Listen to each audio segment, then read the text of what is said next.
Oknum TNI diduga terlibat dalam kebakaran rumah wartawan di Karo, Sumatera Utara. Terbukti asusila Ketua KPU Hasyim Asyari diberhentikan.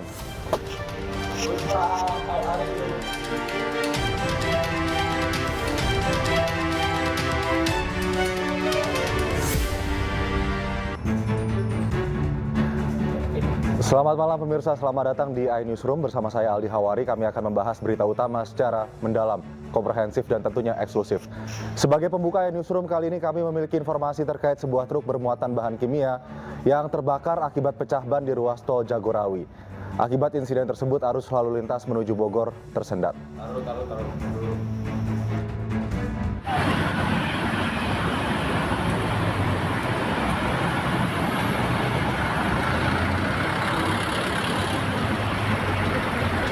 Beginilah kondisi truk bermuatan bahan kimia yang terbakar di ruas tol Jagorawi, tepatnya di kilometer 2600 Kecamatan Makassar, Jakarta Timur, Rabu siang.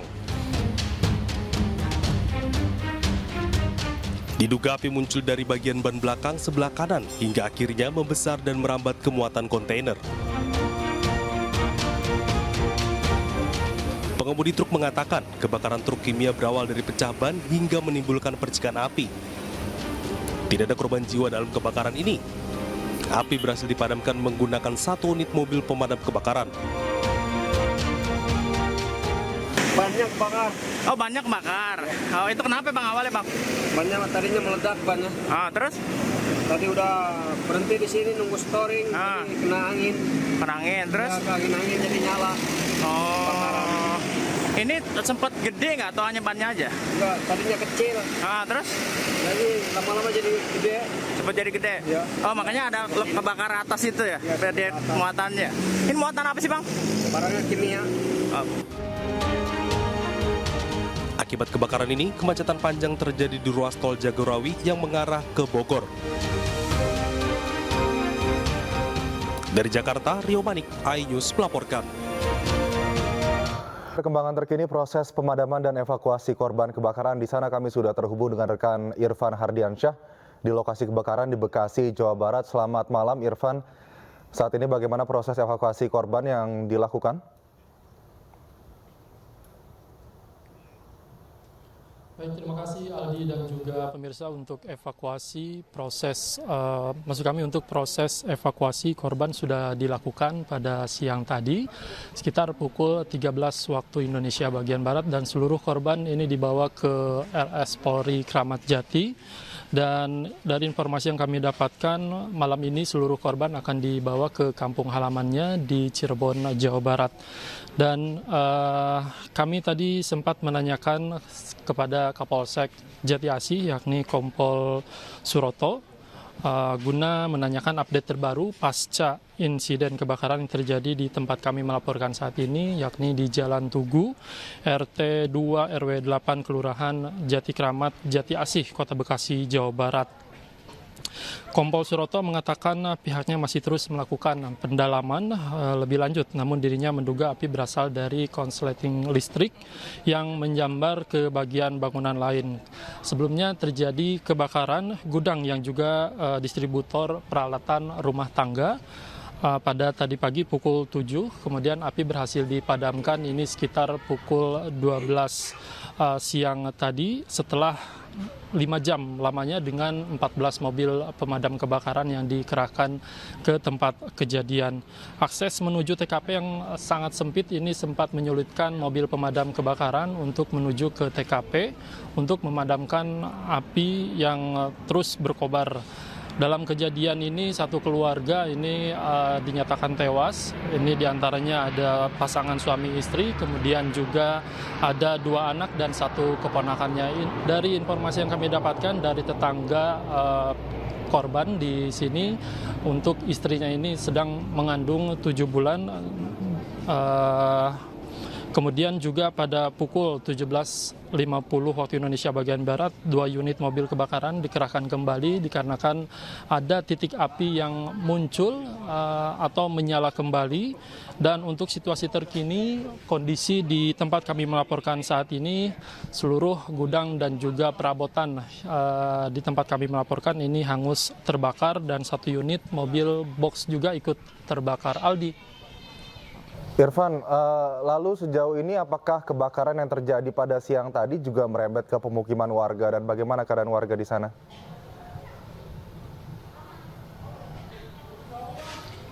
Dari pantauan kami memang ada 1 unit rumah percis di depan gudang ini ikut terbakar, dan untuk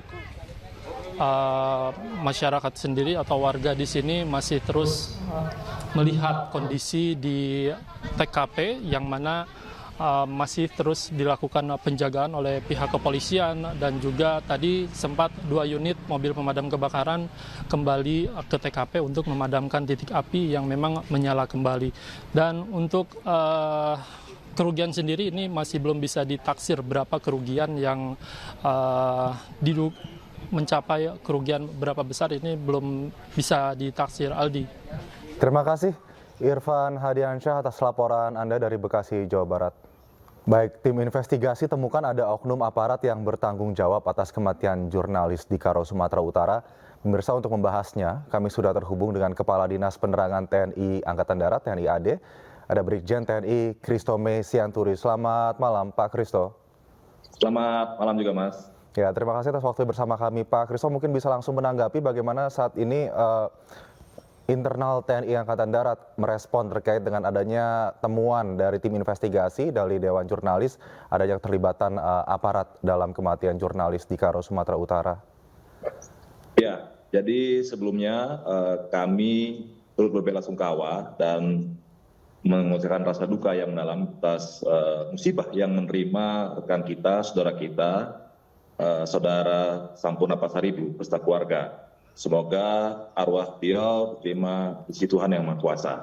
Nah, untuk menanggapi hal ini, bahwa ada dugaan keterlibatan anggota TNI dalam kasus ini. Menurut saya ini terlalu kesimpulan yang terlalu diambil cepat. Artinya gini, masalah kebakaran, apa yang menjadi penyebab kebakaran dengan masalah keterlibatan anggota TNI dalam perjudian, itu merupakan 2 hal yang berbeda. Ya, jadi biarkanlah dulu pihak kepolisian bekerja mencari apa penyebab dari kebakaran itu sendiri.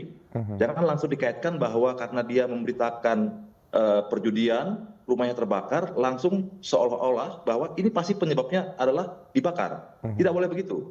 Ya, jadi biarkanlah kepolisian dengan scientific investigation-nya, forensik bekerja, mencari apa penyebabnya. Apakah memang dibakar, berarti api dari luar, atau memang dari dalam mungkin korsleting, atau karena di dalam katanya ada temuan karena yang bersangkutan juga berjualan pertalite dan minyak sebagainya, sehingga bisa memicu kebakaran dan sebagainya. Nah, biarkanlah polisi bekerja, karena saya tahu juga polisi juga sudah menghadirkan saksi ahli untuk mengungkap apa sih penyebab dari kebakaran. Nah, berangkat dari sana nanti kita tunggu kesimpulan hasil investigasi kepolisian, barulah kita mencari apa penyebabnya. Oke, penyebabnya adalah dari dalam. Oke, penyebabnya dibakar. Nah, apabila dibakar, siapa yang membakar itu? Jangan langsung dikaitkan bahwa seolah-olah ini pasti kerjaannya orang yang kemarin kami beritakan. Tidak bisa begitu, terlalu cepat, gitu kan. Pak Christomay, terkait dengan adanya dugaan ini yang dikeluarkan oleh Dewan Wartawan, begitu apakah kemudian internal TNI Angkatan Darat juga membentuk tim khusus untuk menginvestigasi, ada kemungkinan dugaan ini memang betul terbukti begitu? Iya, jadi kami berterima kasih apabila ada masyarakat yang memang memiliki informasi, data-data, bukti yang menguatkan keterlibatan anggota TNI tadi. Segera laporan kepada kami sehingga bisa kita tindak lanjuti. Sehingga nanti itu bukan menjadi rumor atau dugaan-dugaan saja, tetapi kita tindak lanjut dengan bukti-bukti yang jelas. Dan tentunya kami tidak akan melindungi anggota-anggota yang melanggar atau melanggar hukum. Pasti kami akan proses hukum, kami akan tindak sesuai peraturan perundangan yang berlaku. Di kita sendiri sebenarnya, kami sudah memintai keterangan atas nama HB yang disebutkan oleh media tadi, bahwa kita sudah minta keterangan apa, ada nggak keterkaitan dia dengan, nah, kita tunggu hasilnya, gitu ya. Tapi ini jangan langsung kita simpulkan bahwa ini kebakaran penyebabnya karena dibakar oleh anggota TNI yang diduga tadi. Jangan, itu terlalu dini kita tidak boleh menzolimi orang, kita menempatkan asas praduga tak bersalah di sini, sehingga nanti biarkanlah tim penyidik dari kepolisian bekerja. Nanti juga biarkanlah misalnya itu memang dibakar, siapa yang membakar, siapa yang katanya ada saksi 5 orang terlihat dan sebagainya temuan-temuan itu yang telah didapatkan oleh tim KKJ, teman-teman KKJ, sehingga kita bisa mengambil kesimpulan bersama. Kalau memang nanti betul-betul terbukti bahwa itu melibatkan anggota kita, pasti kita akan hukum. Baik. Tidak akan kita tutup-tutupi. Baik Pak Kristo, untuk berita liputan yang diliput oleh almarhum wartawan yang tewas di Karo, Sumatera Utara terkait dengan adanya juga dugaan keterlibatan oknum aparat ini dalam perjudian, begitu bagaimana TNI Angkatan Darat merespon terkait dengan adanya berita ini, dan apakah juga sudah dilakukan penelusuran terkait berita yang dibuat oleh sang wartawan? Iya, artinya kan kita menampung semua informasi, berita-berita, indikasi bahwa menyatakan bahwa keterlibatan anggota kita dalam perjudian. Kita minta keterangan yang bersangkutan, kita mencari saksi-saksi, kita mencari bukti-bukti lainnya. Apakah ada misalnya penerimaan uang di luar gaji atau bisnis-bisnis lainnya yang kita anggap sebagai transaksi ilegal. Nah, itu sudah kita bentuk tim itu, kita sedang telusuri. Karena kalau yang bersangkutan juga kita sudah minta keterangan, tapi kita tidak boleh percaya pada satu sumber, kita cari sumber-sumber lainnya, demikian gitu. Demikian Mas. Jadi sampai saat ini dari pihak Kapuspen TNI Angkatan Darat pun belum bisa menemukan ya Pak oknum-oknum siapa-siapa saja yang terlibat dalam perjudian ini. Ya, artinya ini kan kita sedang menelusuri, jadi kan kita tidak bisa menuduh langsung bahwa terlibat judi, nggak bisa dong. Di mana indikasi bahwa terlibat judi? Apakah dia misalnya nanti sebagai bandar judi, apakah dia sebagai backing judi, atau hanya pemain judi? Baik. Ini kan kita harus tentukan juga. Jadi jangan kita sampai langsung menduga-duga, membuat hipotesa sendiri bahwa ini pasti ikut terlibat judi, ini membackingi judi, ini karena judinya dikabarkan sehingga dia marah dan membakar. Nggak boleh seperti itu. Kita biarkan penyidik dulu bekerja, mereka mempunyai metode untuk bagaimana cara investigasi, bagaimana cara menyelidiki, nanti hasilnya kita tunggu bersama. Demikian Mas. Baik Pak Brigjen Kristome, terima kasih atas waktunya bersama kami. Semoga ini juga memberikan penerangan juga kepada masyarakat dan tim investigasi bisa bergerak lebih cepat kemudian untuk menjawab dugaan-dugaan yang dikeluarkan terhadap kasus yang menimpa terhadap wartawan Karo, Sumatera Utara ini. Terima kasih Pak Kristome, selamat malam, salam sehat. Terima kasih, selamat malam. Pemirsa, hari ketiga pra-peradilan kuasa hukum Peggy menghadirkan 5 saksi. Informasi lengkapnya kami hadirkan usai jeda, tetap bersama kami di iNewsroom.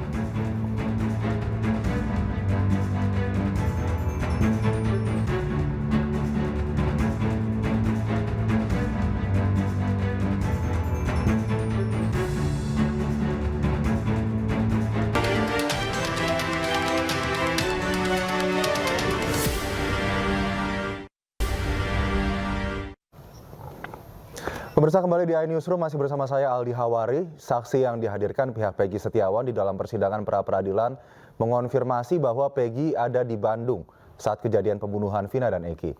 Saksi bernama Agus mengonfirmasi bahwa Peggy bersama dengan 7 pekerja lainnya berada di Bandung saat pembunuhan Vina dan Eki terjadi. Pihak Peggy Setiawan menghadirkan saksi yang mempekerjakan Peggy Setiawan untuk membangun rumah di Bandung. Saksi mengatakan Peggy berada di Bandung karena bekerja proyek pembangunan rumah milik saksi yang bernama Agus. Dirinya juga mengatakan proses pembangunan rumahnya dimulai bulan Agustus 2016. Proses pembangunan itu melibatkan 8 pekerja termasuk Peggy Setiawan. Pada saat saudara membangun rumah saudara, apakah saudara menggunakan jasa orang lain untuk yang membangunnya atau ya, seperti apa? Menggunakan jasa orang lain. Menggunakan jasa orang lain. Betul. Ada berapa orang? 8 Pak Mas. 8 orang. 8 orang. Bisa saudara sebutkan nama-namanya 8 orang tersebut yang membangun rumah saudara? Kalau saya sebut namanya, saya taunya Pak Rudinya aja Pak. Oh. Karena Pak Rudi itu sebagai pemborong. Pak Rudi sebagai pemborong. Oke. Kalau Peggy Setiawan, apakah saudara mengenalnya? Mengenal. Mengenal. Atas nama Peggy Setiawan? Peggy aja kalau saya tahu. Oh, Bapak tahu Peggy namanya aja? Peggy aja. Peggy Perong? Tidak mengenal. Tidak mengenal. Oke. Jadi di bulan Agustus awal melalui Pak Rudi, saudara membangun rumah saudara. Betul. Berapa lama pembangunan rumah saudara? Kurang lebih 4 sampai 5 bulan, Pak. Jadi kalau di bulan Agustus itu selesainya di bulan apa saudara tadi katakan? Novemberan ya. November. Oke. Saudara mengenal juga Peggy kan? Taunya setelah berjalan pembangunan, Pak. Setelah berjalan pembangunan rumah ya. Pemirsa, saksi ahli pidana yang dihadirkan kuasa hukum Peggy Setiawan mengatakan polisi terindikasi salah tangkap. Hal itu disampaikan karena ada perbedaan ciri fisik antara DPO yang dirilis polisi dan Peggy Setiawan. Ahli hukum pidana Suhandi Cahya yang dihadirkan sebagai saksi meringankan Peggy Setiawan memberikan keterangan di depan majelis hakim. Dalam sidang, Suhandi menjawab pertanyaan dari tim kuasa hukum Peggy Setiawan tentang ciri fisik Peggy Setiawan dan DPO yang sempat dirilis Polda Jawa Barat. Namun Peggy Setiawan tidak sesuai dengan ciri fisik DPO yang dirilis oleh Polda Jabar. Suhandi mengatakan jika hal tersebut terjadi, maka Polda Jawa Barat terindikasi salah tangkap. Kemudian hakim juga bertanya soal bagaimana cara meyakinkan hakim jika seorang menjadi korban salah tangkap. Ini bukan si A pelakunya, tapi si B. Nah, untuk meyakinkan saya bahwa pelakunya si B gimana? Nah, itu kan saya bilang dengan letter aja, dengan surat yang mulia. Jadi pemohon atau kuasanya tulis surat kepada penyidik. Pak, Bapak salah tangkap, Pak. Yang melakukan ini bukan si A. Nah, ini saksinya dengan lengkap diajukan saksi-saksi. Boleh di BAP saksi-saksinya bahwa itu bukan dia. Nah, terkait dengan saksi-saksi itu, apakah itu tidak masuk ke pokok perkara, Pak? Bukan formalitas. Sementara hakim itu hanya formalitas. Iya, itu belum sidang yang mulia. Belum sidang? Iya. Ini lagi berbicara tentang sidang, Pak? Iya, belum sidang. Jadi waktu itu, jadi si yang menguasai keluarganya ditangkap atau kuasa hukumnya, dia ajukan objection kepada polisinya, kepada penyidik. Sekarang. Baik pemirsa, kami sudah terhubung dengan rekan kami Faisal Rinaldi yang saat ini berada di PN Bandung, Jawa Barat. Langsung saya sapa, selamat malam Faisal. Mungkin Anda bisa mengulas kembali ada fakta-fakta menarik apa dalam sidang pra-peradilan siang tadi di PN?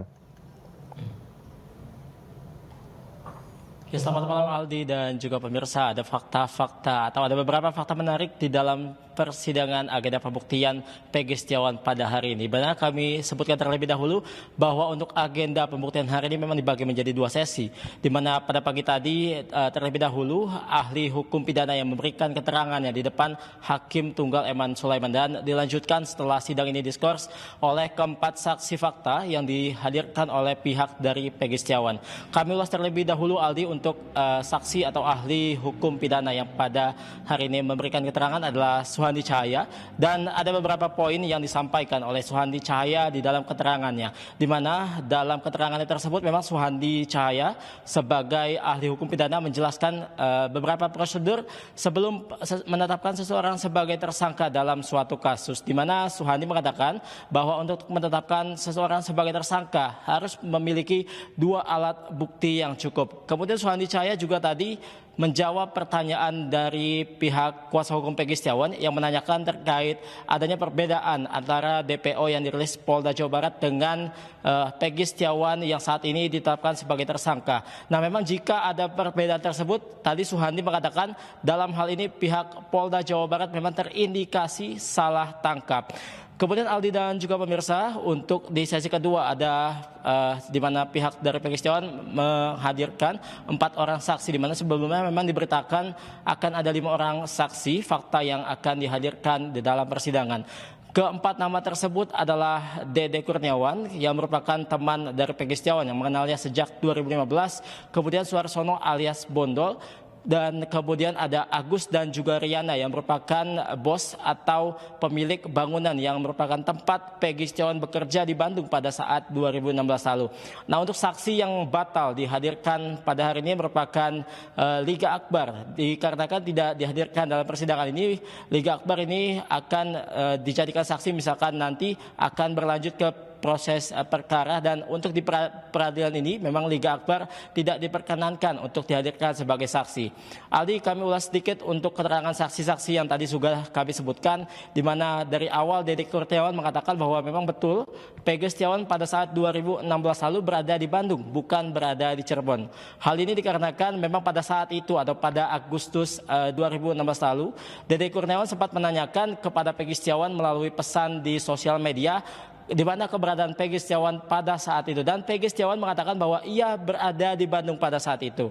Kemudian untuk kesaksian dari saksi Suharsono alias Bondol yang juga merupakan teman kerja Peggy Setiawan saat menjadi kuli bangunan di Bandung, di mana pada tanggal 27 Agustus 2016 Suharsono alias Bondol ini mengatakan bahwa Peggy Setiawan betul berada di Bandung, dan pada saat itu atau pada malam itu Peggy Setiawan mengantarkan Bondol ke pinggir jalan untuk naik angkot untuk kembali ke Cirebon. Nah, Aldi, memang pada tanggal 27 Agustus 2016 ini merupakan tanggal atau hari di mana pembunuhan Vina dan juga Eki terjadi pada 2016 lalu.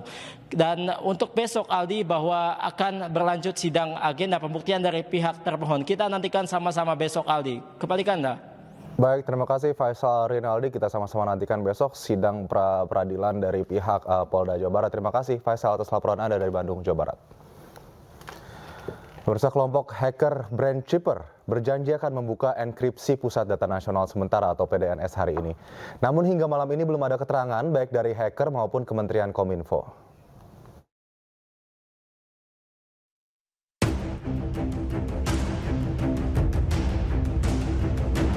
Serangan terhadap Pusat Data Nasional Sementara atau PDNS 2 membuat sejumlah layanan publik terganggu. Ratusan instansi pemerintah terkena dampaknya karena data terenkripsi atau terkunci. Setelah melakukan peretasan, kelompok hacker Brainchipper pun meminta maaf kepada seluruh warga Indonesia atas serangan ransomware tersebut. Mereka menegaskan keputusan ini dilakukan secara independen tanpa ada campur tangan pihak lain. Selain meminta maaf, kelompok ini juga berjanji akan membuka enkripsi PDNS 2 secara gratis pada hari Rabu. Brainchipper berharap dengan serangan ini, pemerintah sadar akan perlunya meningkatkan keamanan siber mereka. Namun hingga Rabu malam ini, belum ada keterangan ataupun informasi, baik dari pihak hacker maupun Kementerian Kominfo terkait nasib data ini. Ahli keamanan siber Alphonse Tanujaya menyebut jangan mudah percaya dengan janji palsu hacker, karena hacker tersebut tidak menyebutkan tanggal pasti kapan akan membuka enkripsi.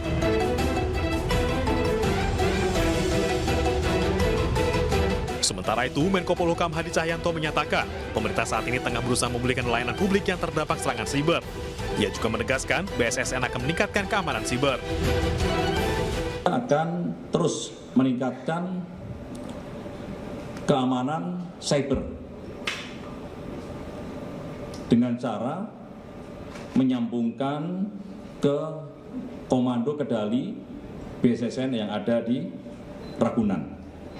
Termasuk juga mengaktifkan CISET, Computer Security Incident Response Team, yang akan dimonitor oleh BSSN apabila ada notifikasi yang disampaikan namun tidak ada aksi.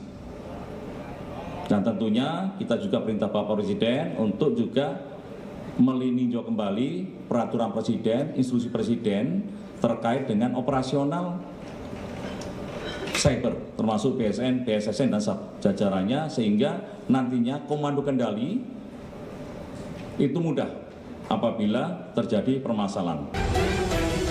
Kepada Komisi 1, Kepala BSSN mengatakan serangan ransomware pada Pusat Data Nasional Sementara itu karena ada salah tata kelola. Mendengar alasan Kepala BSSN, Ketua Komisi 1 DPR RI Mutia Hafid berang. Mutia menyebut serangan hacker dan tidak adanya backup data bukan karena masalah tata kelola, tapi kebodohan. Kalau nggak ada backup sih itu bukan tata kelola sih Pak. Siap. Kalau alasannya, ini kan kita nggak hitung Surabaya Batam backup kan, karena cuma 2% kan. Ya berarti itu bukan tata kelola. Itu kebodohan aja sih Pak. Iya. Punya data nasional dipadukan seluruh kementerian harusnya, untung katanya ada beberapa kementerian yang belum comply, belum gabung. Masih untung orang Indonesia. Itu malah yang selamat. Yang paling patuh imigrasi saya dengar. Itu yang paling nggak selamat. Intinya jangan lagi bilang tata kelola, karena ini bukan masalah tata kelola Pak. Ini masalah kebodohan. Pusat Data Nasional sementara diretas sejak 20 Juni 2024 oleh data ransomware Lockbit 3.0. Total 239 instansi termasuk kementerian atau lembaga, pemerintah provinsi, kabupaten dan kota terdampak peretasan ini. Tim Liputan iNews melaporkan. Sementara itu, pemirsa, Presiden Republik Indonesia Joko Widodo menyatakan pemerintah sudah melakukan evaluasi peretasan dan juga pemerintah mengevaluasi peretasan terhadap Pusat Data Nasional sementara. Presiden juga mengharapkan ke depannya harus ada backup data dari data nasional.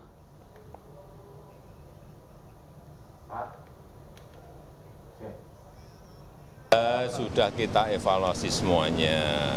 Yang paling penting semuanya harus dicarikan solusinya agar tidak terjadi lagi, di backup semua data nasional kita sehingga kalau ada kejadian kita tidak terkaget-kaget.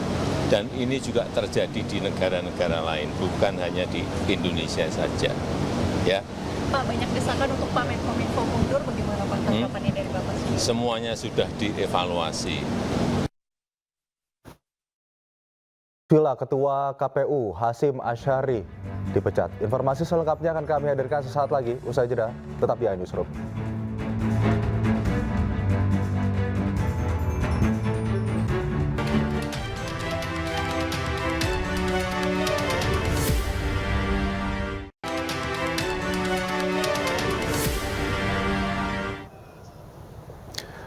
Kembali di iNewsroom, pemirsa, sebuah rumah di Jalan Bukit Barisan nomor 2 Kota Malang digerebek Bareskrim Mabes Polri dan Polresta Malang. Rumah tersebut digerebek lantaran menjadi pabrik narkotika jenis ekstasi, Xanax, dan tembakau gorila. Rumah di Jalan Bukit Barisan nomor 2 Klojen Kota Malang tersebut dipenuhi anggota kepolisian dari Bareskrim Mabes Polri dan Polresta Malang Kota. Rumah ini digerebek karena menjadi rumah produksi narkotika jenis ekstasi, Xanax, dan juga tembakau gorila. Polisi pun menyita sejumlah barang bukti, melakukan olah TKP dan menghadirkan petugas Lab 4 Polda Jatim di TKP. Selain itu, polisi juga menahan sejumlah orang yang diduga terlibat dalam produksi dan peredaran barang haram ini. Sementara itu, menurut warga sekitar, sejak 2 bulan terakhir, di rumah ini selalu ada aktivitas di malam hari. Padahal dari depan, rumah terkesan seperti rumah kosong. Saat ini rumah masih dalam penjagaan ketat aparat kepolisian.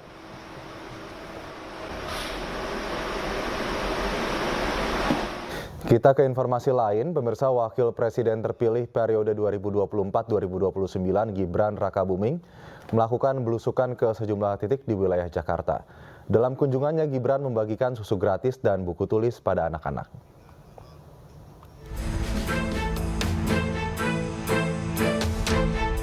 Wakil Presiden terpilih periode 2024 hingga 2029 Gibran Rakabuming Raka belusukan ke kawasan kampung padat penduduk yang berada di Jakarta pada Rabu pagi. Gibran mengunjungi 3 titik antara lain Menteng Wadas, Tanah Tinggi, dan Kemayoran. Kunjungan ini ditujukan untuk bersilaturahmi dan mendengarkan aspirasi masyarakat. Kampung-kampung padat, kampung-kampung kumuh akan lebih kami perhatikan lagi. Sanitasinya, kesehatannya, anak-anak yang stunting akan kami perhatikan lagi. Kira-kira seperti itu. Mas Gibran kan pernah bilang kedatangan ke Jakarta setelah ditetapkan sebagai wakil presiden terpilih akan melakukan banyak belanja masalah. Apakah ini salah satu? Ya, ini termasuk belanja masalah. Makanya minggu lalu kami mengunjungi tempat-tempat yang kumuh, tempat-tempat yang kebanjiran. Hari ini kita belanja masalah lagi di 3 titik. Termasuk melihat harga-harga yang ada di pasar ya, harga cabai dan lain-lain. Selain bersilaturahmi, Gibran juga sekaligus membagikan susu serta buku tulis bagi anak-anak. Dalam kunjungannya, Gibran datang bersama Raffi Ahmad yang disambut antusias oleh warga. Dari Jakarta, Tim Liputan iNews melaporkan. Sementara itu, Presiden Joko Widodo membantah kabar bahwa dirinya menyodorkan nama putra bungsunya Kaisang Pangarep kepada parpol-parpol untuk maju pada Pilkada 2024. Presiden menegaskan urusan Pilkada adalah urusannya partai politik.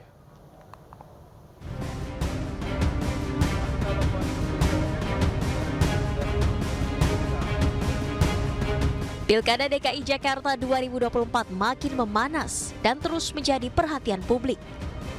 Sejumlah kader partai yang potensial ramai-ramai dimajukan.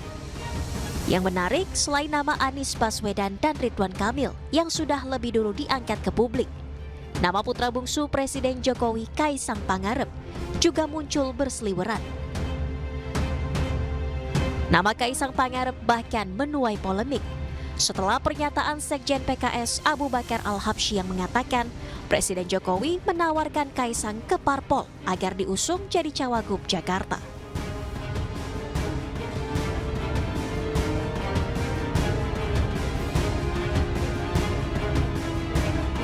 Pernyataan tersebut langsung dibantah Kaisang.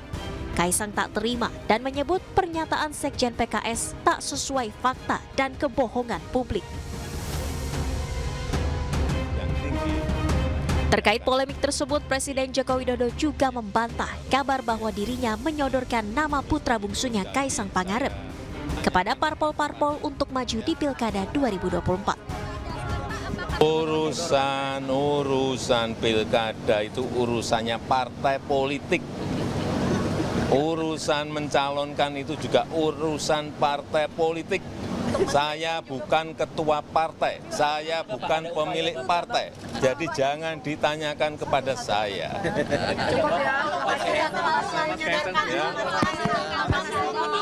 Saya tidak pernah menyodorkan kepada siapapun, kepada partai juga tidak pernah. Tanyakan ke partai-partai. Jauh hari, Ketua Umum PSI Kaisang Pangarep sempat berbicara mengenai keinginan dirinya untuk ikut dalam Pilkada Jakarta 2024. Kaisang mengungkapkan di YouTube GK Hebat. Bahkan ia sempat berbicara tak ada masalah jika harus dipasangkan dengan petahana Anies Baswedan, meski kemudian ia ralat. Jadi maunya wali kota Solo atau Jakarta? Kalau bisa disuruh pilih nih, ya. Suruh pilih Jakarta. Pilih Jakarta. Mau maju berarti, atau sekalian gubernur, pilgub kan bentar lagi. Bentar lagi pilgub. Mungkin duet sama Pak Anies kali ya. Pak Anies. Terlepas dari polemik tersebut, munculnya nama Kaisang di bursa Pilgub Jakarta semakin membuat panas Pilkada Jakarta yang kerap disebut-sebut sebagai Pilkada Rasa Pilpres. Tim Liputan iNews melaporkan. Pemirsa, Ketua KPU Hasyim Asyari dipecat Dewan Kehormatan Penyelenggara Pemilu atau DKPP. Hasyim terbukti melakukan perbuatan asusila terhadap seorang anggota PPLN Den Haag, Belanda.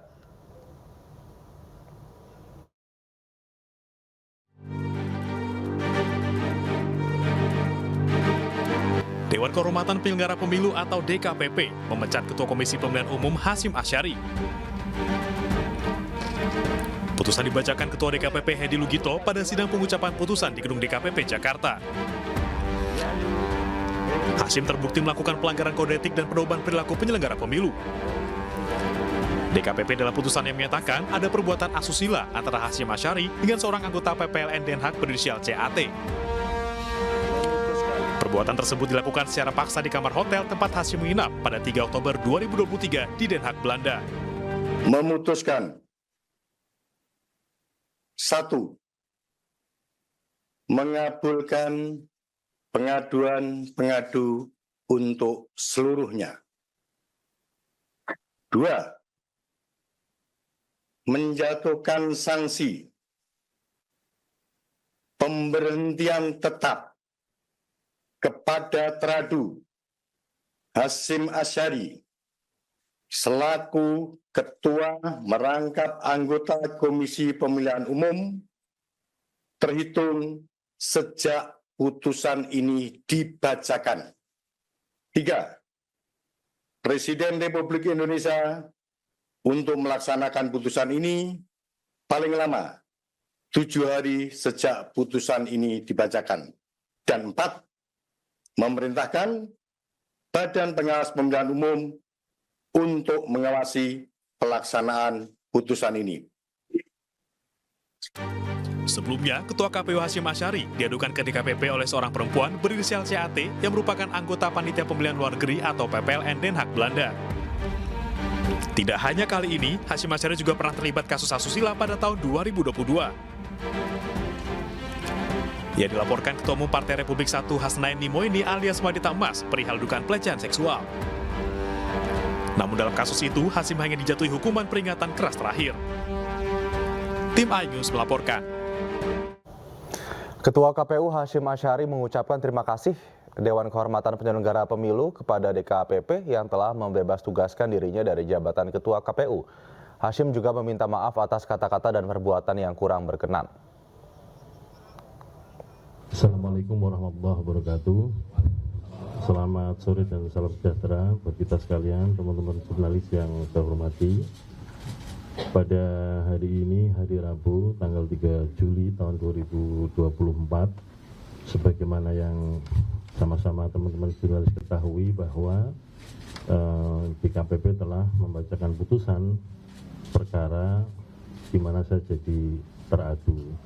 Dan sebagaimana diketahui, substansi dari putusan tersebut teman-teman sudah mengikuti semua. Pada kesempatan ini saya ingin menyampaikan, saya mengucapkan Alhamdulillah dan saya mengucapkan terima kasih kepada DKPP yang telah membebaskan saya dari tugas-tugas berat sebagai anggota KPU yang menyelenggarakan pemilu. Pada teman-teman jurnalis yang selama ini berinteraksi, berhubungan dengan saya, sekiranya ada kata-kata atau tindakan saya yang kurang berkenan, saya mohon maaf. Saya kira itu yang dapat saya sampaikan pada kesempatan ini. Terima kasih. Assalamualaikum warahmatullahi wabarakatuh. Pemirsa, seperti apa pantauan arus lalu lintas di kota Jakarta setelah diguyur hujan deras? Sore tadi akan kami hadirkan pantauannya sesaat lagi. Usai jeda tetap bersama kami di iNewsroom.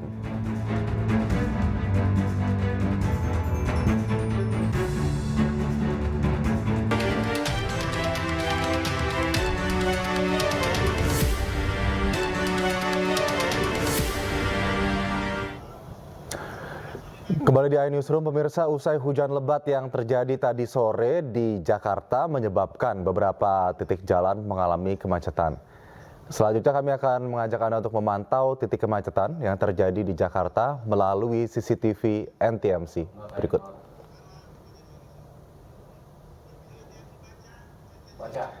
Ya, di kiri atas layar televisi Anda, pemirsa, adalah lalu lintas di kawasan Jembatan Layang Mampang, Jakarta Selatan. Kemacetan terjadi kemudian di Simpang Cempaka Putih karena traffic light.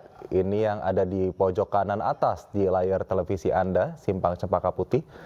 Selanjutnya kita akan melihat kepadatan yang juga terjadi di Simpang Pancoran, Jakarta Selatan.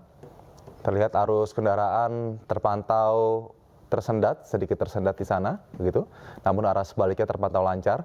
Lalu kita lihat exit tol Bekasi, Jawa Barat yang ada di pojok kanan bawah layar televisi Anda, pemirsa. Arus lalu lintasnya sudah terpantau ramai lancar meskipun juga tadi sempat tersendat akibat hujan deras yang mengguyur kota Jakarta dan juga sekitarnya.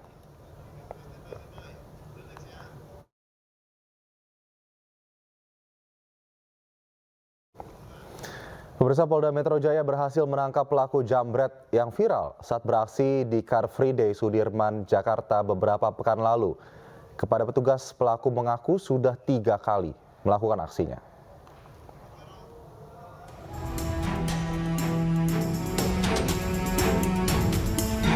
Jagadmaya sempat dihebohkan dengan tampang pelaku jambret yang terjepret kamera fotografer di Car Free Day Sudirman, Jakarta Pusat 16 Juni lalu.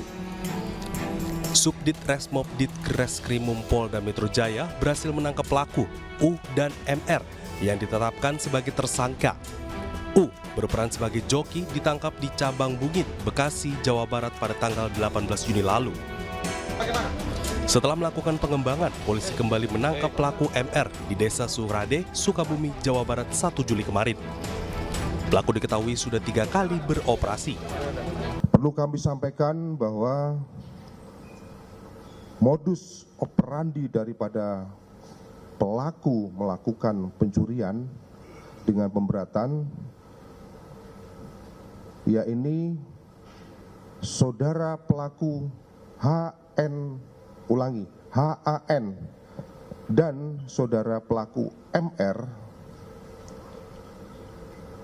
melakukan perbuatan pencurian dengan pemberatan dengan mencari sasaran korban yang sedang menggunakan handphone di jalan.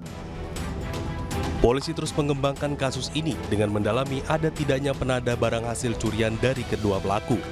Dari Jakarta Selatan, iNews melaporkan. Pemirsa, Kepala Divisi Humas Kontras bersama LBH Padang selaku pendamping korban Afif Maulana mendatangi Mabes Polri.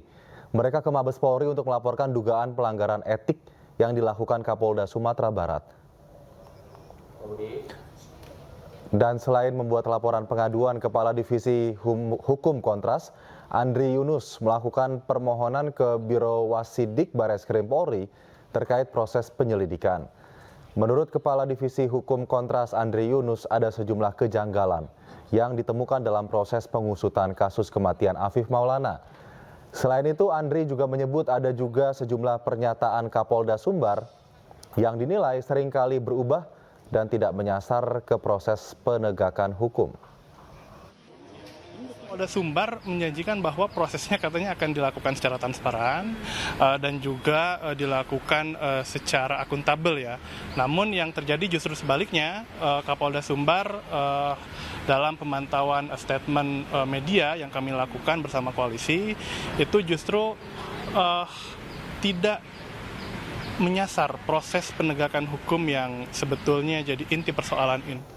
Pemirsa, karut-marut penyebab kematian Afif Maulana masih bergulir. Afif ditemukan tewas di bawah jembatan Batangkuranji, Kota Padang, Sumatera Barat pada 9 Juni lalu. Diduga oleh LBH Padang dan keluarga bahwa Afif ini ditemukan tewas dan diduga, pemirsa, ini akibat dianiaya oleh oknum polisi. Namun Polda Sumatera Barat membantah hal tersebut. Lantas apa yang sebenarnya terjadi? Berikut kami berikan ulasan kasus tewasnya Afif Maulana. Kita akan lihat di sini, pemirsa, kasus kematian Afif Maulana yang diduga dianiaya oleh oknum dari polisi atau jatuh. Versi dari Polda Sumatera Barat, kita lihat di sini pernyataannya adalah Afif Maulana tewas karena jatuh dari jembatan Kuranji setinggi 50 meter. Inilah yang kemudian disangka oleh keluarga korban yang kemudian mengadu ke LBH di Jakarta yang menyatakan bahwa ini adalah pernyataan yang tidak sesuai dengan fakta yang dirasa oleh keluarga korban Afif Maulana. Selanjutnya kita lihat bagaimana versi dari Polda Sumbar di poin kedua, yaitu sungai yang dangkal menyebabkan Afif mengalami luka lebam setelah jatuh dari jembatan Kuranji tersebut, dan kemudian kamera pengawas atau CCTV di TKP juga di sini terhapus, pemirsa, dan juga masih menyelidiki ya kasus tewasnya Afif tersebut. Ini pernyataan dari Polda dari Sumatera Barat. Lalu kita lihat bagaimana dengan versi Lembaga Bantuan Hukum Padang di sini. Lembaga Bantuan Hukum Padang di sini yang kami olah dari berbagai sumber mengatakan bahwa Afif tewas diduga akibat penganiayaan dari oknum atau anggota dari polisi, begitu.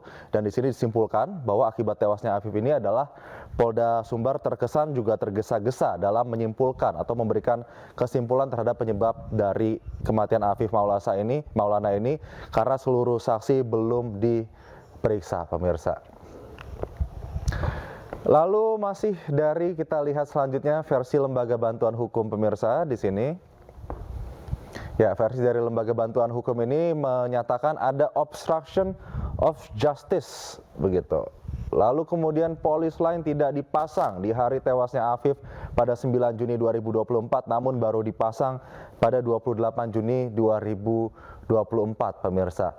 Afif dikelilingi anggota kepolisian yang memegang rotan dan teman korban tidak melihat Afif Maulana lagi. Afif tewas diduga akibat penganiayaan dari sejumlah anggota oknum ya, begitu ya, dan juga sebelum jatuh dari jembatan karena ada bekas jejak sepatu orang dewasa, begitu. Kesimpulan akibat tewasnya Afif ini dari Polda Sumbar terkesan tergesa-gesa karena belum seluruhnya saksi diperiksa.